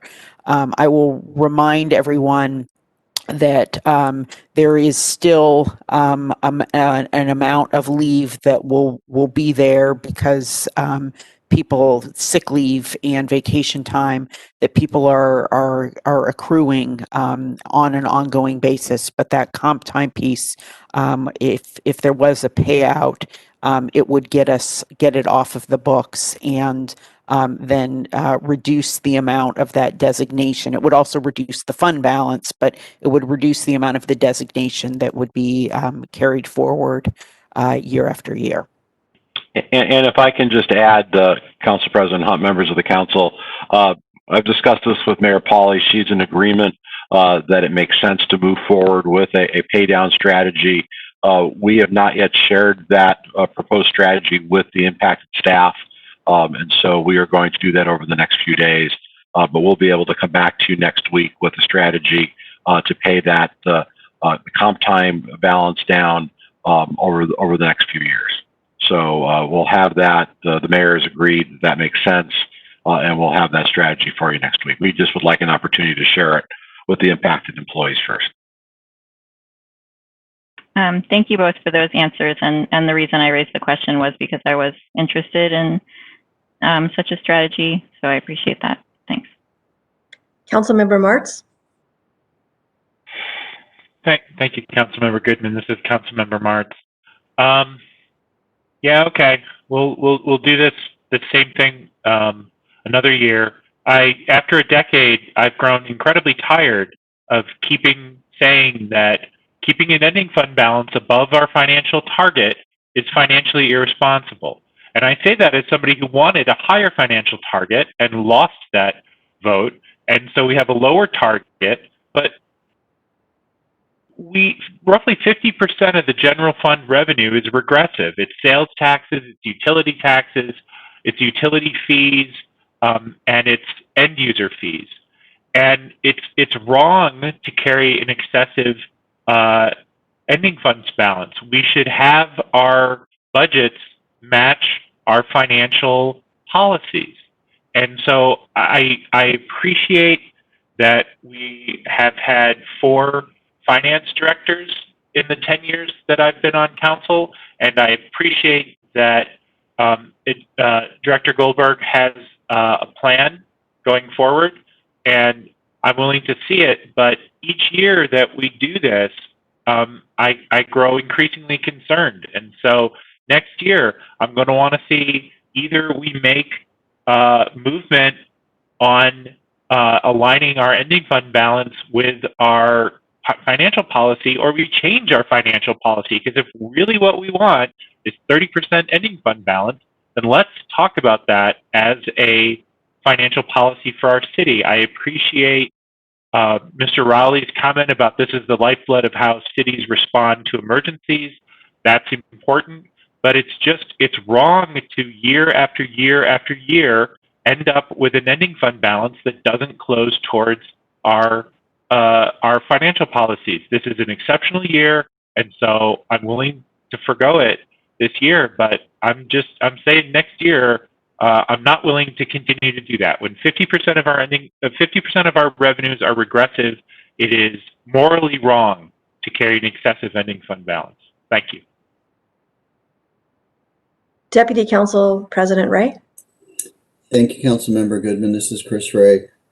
Just a couple of thoughts. One is I completely support designating the $3 million ending fund balance to compensate for absence liabilities. I also support the idea of a staged drawdown of comp time so that we can get that off the books in the near future. What's missing for me is this is all about general fund, and the information I saw this afternoon has a bigger unfunded liability for all the funds when we start to roll in the non-general fund accounts. So I think as we put together the strategy for drawing down these balances, we need to take a broader perspective and not just focus on general fund, but look at all of the funds, and we make sure that we build that into the budgets for the other funds too. Thanks. Any other comments? Council President Hunt? Thanks, Mr. Council President Hunt. Just briefly, I agree with Councilmember Martz that I think if we continue year after year to have a higher fund balance in our general fund, and that is the normal, and that's also what we consider as a council to be the correct thing to be doing under all of these circumstances, then I think we should revisit our policy. I don't know that I would support increasing the target, but I also think at some point we need to revisit that. Thanks. Any other comments from anybody else? Okay, I'm in line with comments to designate the funds and to come up with a strategy to draw down. Nothing else from anybody else? Then Director Goldberg, what's next for us? Okay, so the next section is the various revenue strategies, and we talked about this a little bit, the first one at the public hearing last week. Every year, the council has the opportunity to increase property taxes by 1% over what was collected the previous year, or the implicit price deflator, whichever is less. This year, the implicit price deflator is less than 1%. So we are recommending, the administration is recommending a substantial need ordinance that would allow us to collect the 1% increase on property tax, or levy the 1% increase. Without the substantial need, it would create a $38,000 difference in the amount of property tax collected. So that is one of the revenue strategies. The property tax ordinance is coming up for City Council consideration next Monday evening, November 2nd. The second revenue strategy that we also spoke about last week was increasing the community planning and development permit fees so that we could achieve the 80% cost recovery target that is set out in city policy. So that's another proposal that is coming before the council, and that will be the ordinance enacting that would come before the council for consideration on November 16th, the same evening that the budget is adopted. Within that same ordinance is the recommendation to impose a new fee, a street cut fee, that would be charged to entities that need to cut into our streetways to cover costs of the deterioration that causes. And then the last revenue strategy that is in this budget package that we have submitted to all of you is increasing the jail rates for contract cities that are using our jail. We talked about this over the summer, and during that presentation, council indicated its preference that we go forward and negotiate those new rates with our contract cities. So that is another element that is in the budget. And again, that is helping to better cover our costs. So Issaquah taxpayers are not subsidizing the costs that we're incurring to house other cities' inmates in our jail. So as with the other slides, I will pause there for discussion and feedback from the council members. Thank you. Councilmember Walsh. Thank you. This is Councilmember Walsh. Beth, you stole my thunder. I was going to say exactly that. I love these strategies because it means that our Issaquah taxpayers are not subsidizing, whether that is developers applying for a permit or people who are cutting into our streets, which then need to be maintained, or other cities where we're providing contract jail services. So this is a set of creative ways that the administration has come to us protecting the Issaquah taxpayer to provide the services that are very necessary and meet our revenue targets and our cost recovery targets for these areas. So thank you. Anybody else? I don't see anybody else in the chat box right now. I'll give it a few more seconds here. All right, not seeing anything. Next topic. Okay, next topic is community planning and development priorities. So the 2021 proposed budget includes increased funding for Title 18 updates. I know that there are discussions about this on a separate track, so just want to acknowledge that there is funding in the budget for Title 18. There's also funding in the budget to complete the state park environmental impact statement. And then the budget adds an engineering manager and a senior planner position. And I will pause there. City Administrator Bobkowitz. Yes, thank you, Council Member Walsh. I just wanted to speak briefly to the Title 18 issue. The administration met with the Title 18 Ad Hoc Committee this week to talk about issues, and we asked, based on that discussion, to come back to your next budget deliberation session and talk more about the funds that are being allocated next year, talk more about a total project budget. So our intent is to come back at your next deliberation session with more detailed information on Title 18. Great, thank you. Any comments on the other two items, State Park EIS and adding an engineering manager and senior planner? Come on, couple of sexy topics. Nobody wants to address that. All right, going once, twice, 3 times. Okay, Beth. Okay, Program priorities. so moving on to other sexy projects, capital program priorities. This is not intended to be an exhaustive list of the capital investments in the 2021 proposed budget, but it is some of the highlights, and the budget does invest $17.9 million in capital priorities. There are a few samples listed here, and with this, looking for feedback on projects listed here, or if there are other projects that we talked about within the budget documents, feedback that you have for us on the capital priorities in the budget.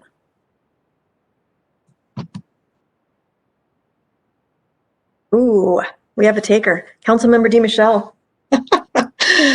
This is Councilmember DiMichele. I don't want to become known as the Pavement Management Program council member, but I always feel like I have to make a comment on this. And we are currently on a 65-year cycle, and I did ask the question, and Director Goldberg, perhaps you can respond to it so the public understands. This restored funding will not actually reduce our cycle anymore. Am I correct in that? It's going to remain at around 65-year cycle, even with the restored funding? That's roughly correct, but I think I'd like to phone a friend on this one. And if I don't know if Bennett Ashbaugh's on or Bob York, if they would like to speak to this. Yeah, Bennett just left. This is Public Works Director York speaking. We do have Bennett here, Bob, if you want to. You guys, it doesn't matter who takes it. You guys decide. He said good night to me a minute ago. Bennett, you take over, man. I stayed on a few more minutes, Bob. Good evening. The the funding that was allocated to pavement management for the 2021 project year is a great step towards, preserving our pavements in general. However, the funding of $900,000 a year still brings our PCI down by 1 point a year, just by the nature of our inventory and the pavement condition that it's at right now. And the additional funds that we're receiving this year, we have to take into account that we did skip a year in 2020 with the COVID reductions.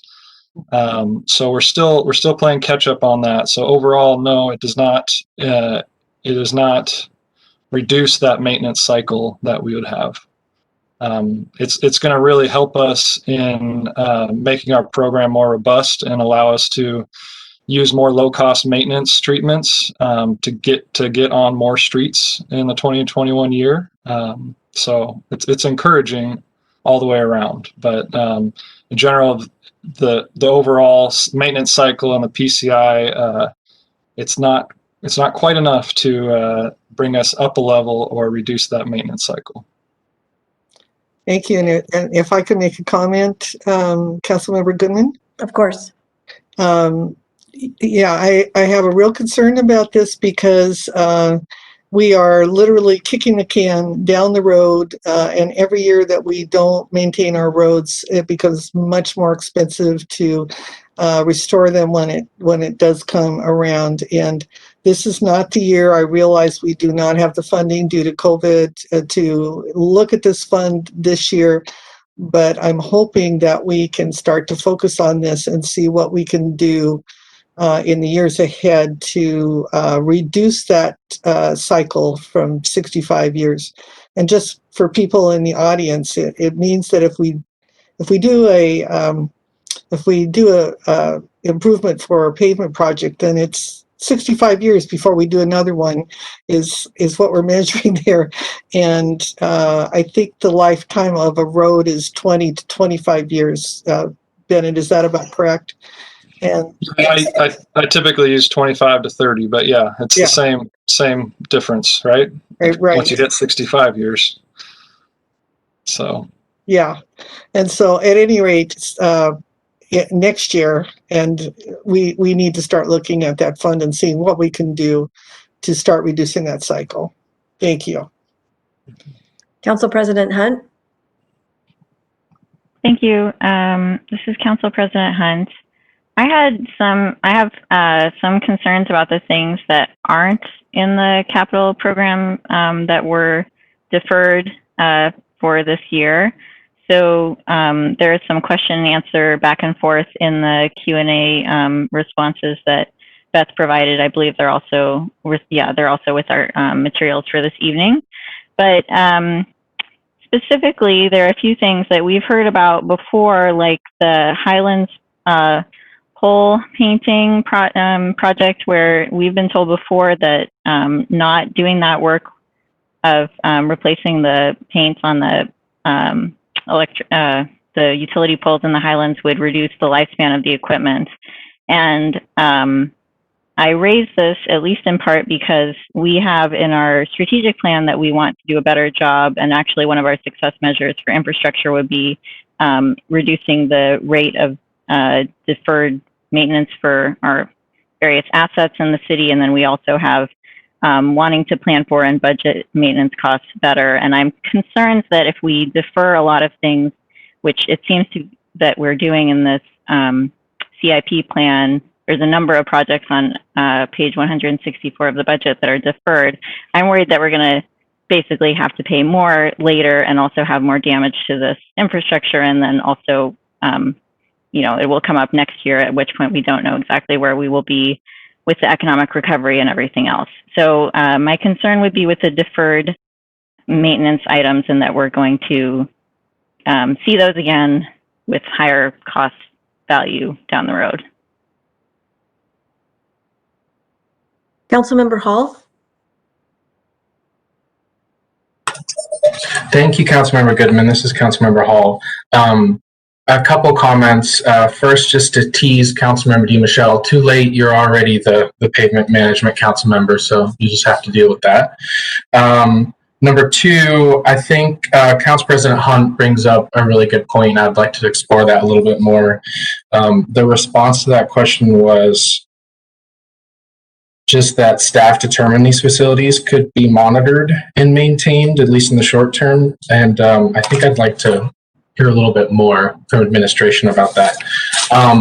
Otherwise, I think the kind of big ticket items that we see in terms of priorities here, I'm supportive of, and it, of course, warms my heart that there's support from administration and council for the non-motorized improvements to Northwest Sammamish Road. That, in addition to all of the other projects, of course, will be a huge community resource for the South Lake Sammamish area and anyone really who wants to go to the state park. So those are my comments for now. Thank you.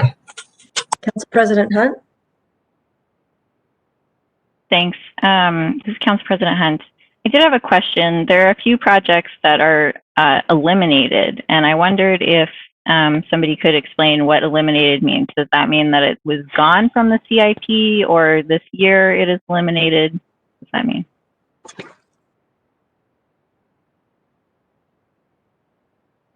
I think I'm going to have to phone a friend for that. And I think it also depends on the particular project, and sometimes other funding has become available. But is there a project in particular, maybe, or a couple that you want to mention, and then we can, whoever's the best person can respond to those projects in particular? Yes. So there is 2 eliminated stormwater utility projects, ST019, and then ST, I think it's 011. I wrote ST11. And ST11 is the bigger one. It's the Cabin Creek tributary stabilization. And then in the project description, it talks about improving water quality and fish habitat. And so I would like to I would like to have more information. I did request information about why those were eliminated, because there was a reference to a cost-benefit analysis, and didn't really receive any more information. So especially if that's a habitat one and a fish habitat one, as we proceed to try to continue our environmental stewardship progress, I would like more information and potentially figuring out a way to get that back into the budget. Thanks.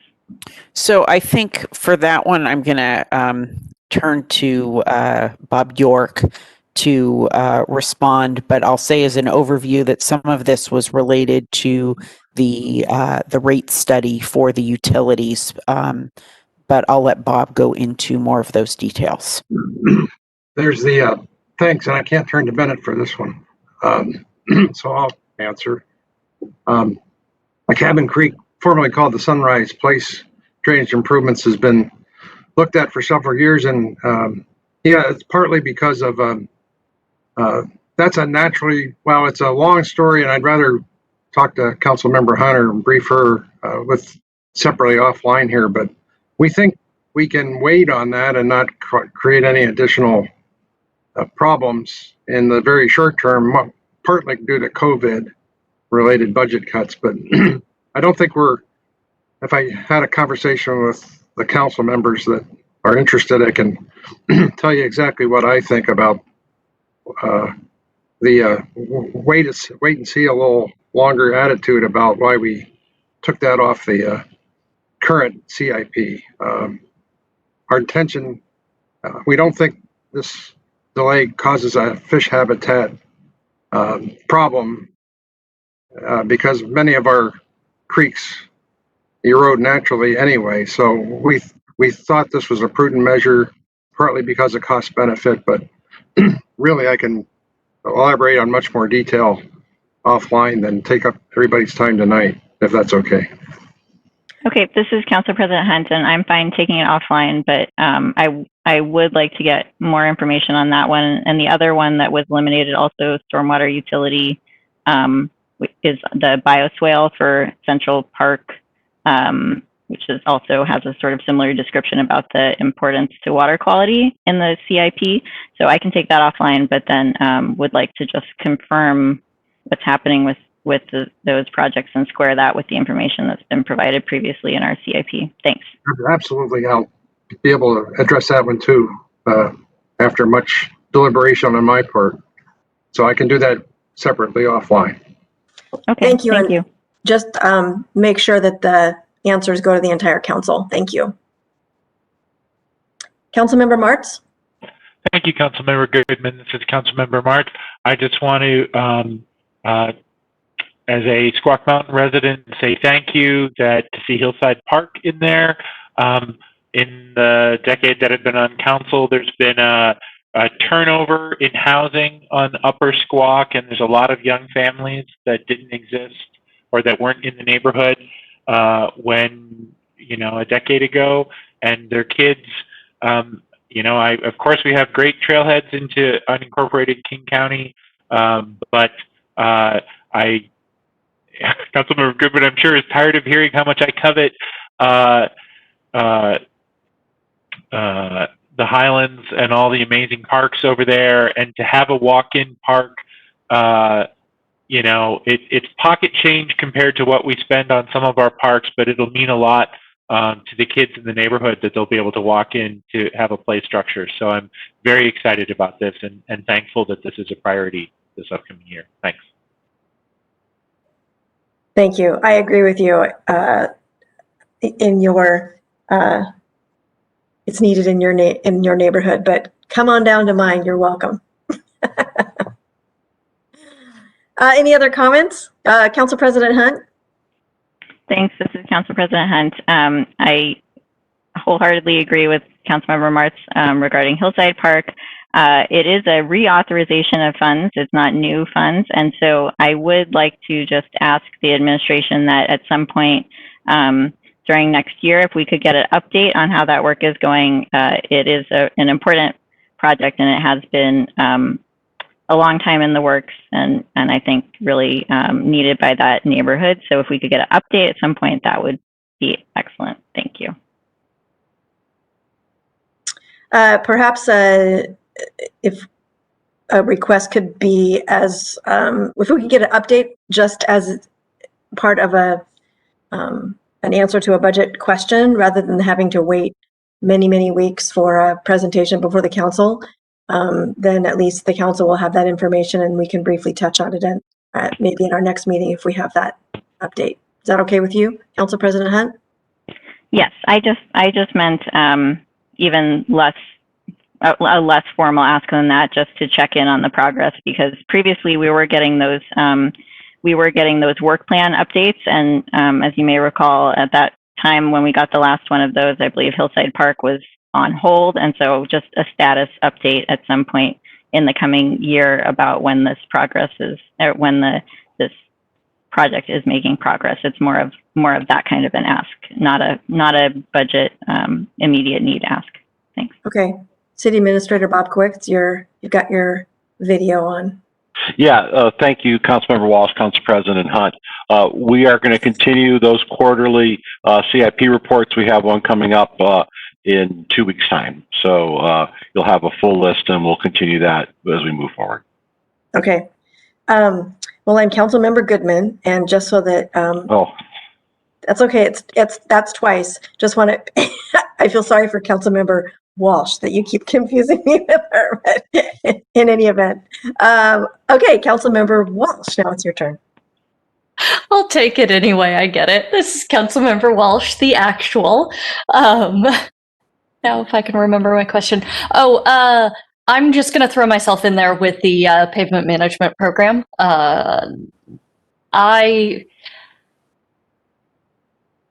I would like to see more funding here, and I appreciate that this is a step in the right direction. But to our new Director of Public Works, by the way, congratulations, Bob. I would love to see a plan about this. So, yeah, let's see if we can move the needle a little bit to maybe hopefully have our pavement not have to last 65 years before we can revamp it. So. I'll take that as an action item, and Bennett's still on the phone, so he heard it too. Works for me. Thanks. So the comment I have about pavement management, and Councilmember Martz, correct me if I'm wrong, this is a topic I think it's been at every single budget time that I've been involved in, and every single year it's the same conversation. So Councilmember DiMichele, you are you're not known as the pavement management council member, and almost every year I think we talk about getting ahead of it a little more, or putting a little bit more money to it. So Councilmember Martz, correct me if I'm wrong, but this seems to be an ongoing concern, and every year, just like everybody's home budget, every year one or more things come up that leapfrog that. Councilmember Martz? Yes, thank you, Councilmember Goodman. Councilmember Martz. Yes, there was one year. I can't remember the year. I want to say 2014. It might have been 2015. There was one year that we felt that this was well funded, and we were like, wow, this is what it feels like. So 1 out of 10. Thank you. Okay, any other comments? No? All right, next. Okay, so the next is the catch-all of if there are any items that priorities of the council that I did not cover through the highlights of the major themes and initiatives that you would like us to bring back to you for consideration next week. This would be the opportunity for that discussion. Comments? Nothing in the chat right now.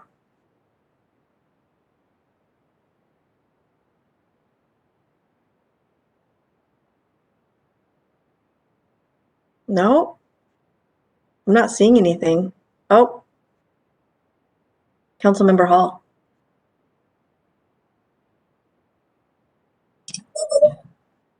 Thank you, Councilmember Goodman. This is Zach Hall. Am I next up? I'm happy to go now if that's... You are. Okay. Okay, maybe I'm just reading wrong. I am interested in kind of better understanding how the budget interrelates with the Police Accountability, Equity, and Human Services Action Plan for the long-term goals. One of them was to develop a racial equity toolkit.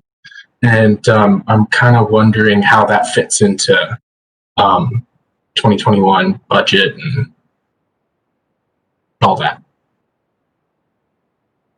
Councilmember Stacey Goodman, if I can respond. Yes. Thank you. Councilmember, what's your call? We are going to be coming back to you next week with an update on the implementation of the action plan.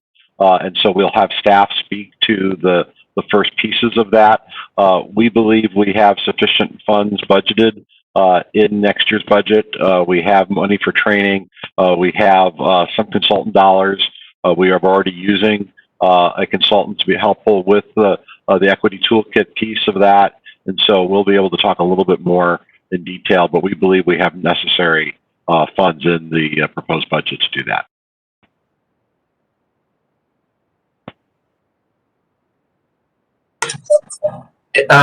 Can I ask a quick follow-up, Councilmember Goodman? Of course. This is Zach Hall, and if the council is interested in having additional trainings around race and equity, do you think we have sufficient funding to move forward with that next year? Or? Councilmember Goodman, if I may. Yes. We do believe that we have resources for 1 or 2 additional city council trainings. That's also on the docket to discuss with the council next week. If that's sort of the scope of what you're looking at, I think we feel comfortable with those resources. If you're looking for something more than that, we may have to make some adjustments before the council would adopt the budget. But my guess would be 1 or 2 additional trainings is probably something within the the scope of what the council's likely thinking about. And so we have sufficient resources for that. Wonderful. I'll look forward to next week then. Thank you. Council President Hunt? Thank you. This is Council President Hunt. I just wanted to reiterate what I said earlier about the deferred CIP projects. I am concerned that while this budget does a good job of being very frugal, I think, and making a lot of reductions that were necessary to address the projected shortfall due to COVID, or the projected reductions due to COVID, I am concerned that with the amount of deferred maintenance, that it doesn't gel with our strategic plan in terms of keeping up on maintenance of our infrastructure. And I'm also just concerned that with these deferrals, we're going to see a big increase in the future years where we may or may not be in a better position to address these infrastructure concerns. So I appreciate that there will be some more information provided about those deferrals and why the staff has decided in some cases that they aren't necessary projects to do this year. But without that information tonight, I would just like to reiterate that it is a concern, and I think having more information would be better. And then right now, looking at our CIP and the reasons why projects are in the years they are, it's concerning. So if we need to revise those project descriptions as well, then that may also help. But I think we might also need to add some of those projects in, or at least take another look at that list. Thanks. And Councilmember Goodman, if I could respond. Yes. We agree with the council president. We're also concerned about this. There are certainly a number of factors involved. One is dollars and cents, that we want to be prudent in the dollars that we have in the budget overall. We want to make sure that the spending for not only capital projects but ongoing needs are there. And so as we presented the budget, as we worked on it over the summer and presented it to you at the end of September, we felt comfortable with what we've proposed, and certainly appreciate the council's feedback. One component to next week's presentation is going to be an update from the finance staff on our revenue projections for next year. We anticipate that there will be some changes to those revenue projections. We anticipate some of those changes may very well be to the positive. And so as we are looking at what that may be, we will likely come back to the council with some changes to reflect those adjusted revenues. So we'll take the comments that we're hearing this evening. Mayor Pauly has been meeting with staff over the last several days on this topic. We have additional discussions the balance of the week. Finance staff is getting in new numbers on a daily basis over the last several days, as we've anticipated, with the numbers coming in from the end of August on sales tax and use tax, other revenues. So we are going to be able to have a little bit of an adjusted picture for you next week. And certainly as we look at how those additional revenues might be allocated, capital projects, deferred maintenance are near the top of our lists. Thank you. Thank you. Other comments? Feedback? Okay, Director Goldberg, next.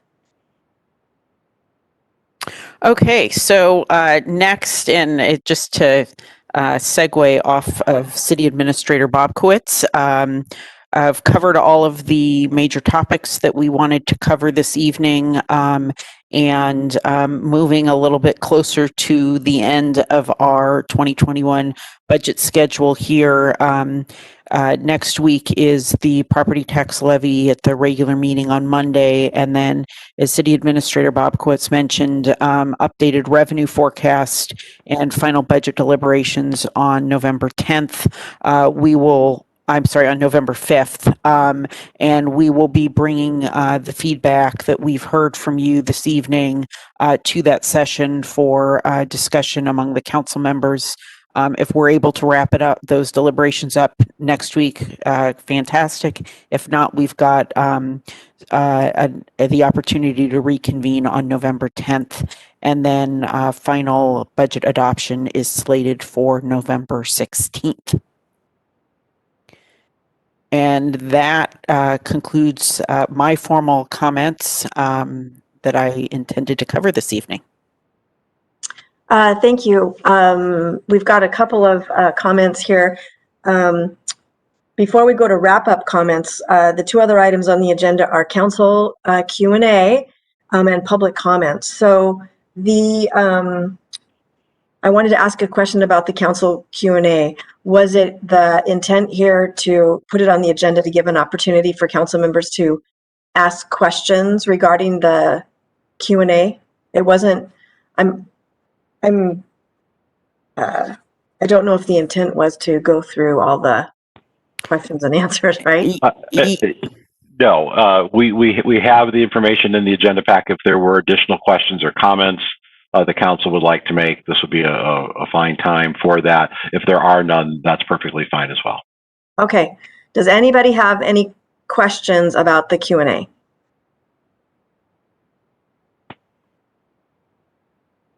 I'm going to assume no, because all I see are a couple of wrap-up comments. We don't have any public online, anybody to make comments. So then it would be appropriate for wrap-up comments. Councilmember Walsh. Oh, sorry. I'm sorry. Councilmember DiMichele. Thank you. This is Councilmember DiMichele. I just wanted to comment as a new council member, and possibly Councilmember Hall would like to comment as well. I am just finding this a very well laid out, very logical process. I'm feeling very comfortable about it. I feel like my voice has been heard.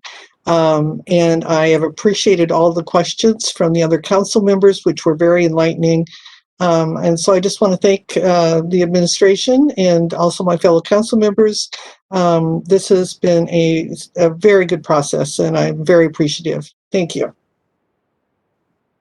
Councilmember Walsh. Thank you. This is Councilmember Walsh. I also wanted to comment on the process. This focus on the policy questions, I think, really helps direct our conversation and help keep us in line with what the big changes are. You know, I think it also makes it easier to understand from a community perspective. You know, what are the policy changes we're making? Where are dollars being adjusted? My categories. And just generally, thank you to leadership in the administration and finance department for taking that approach and helping move us in this direction. Thank you.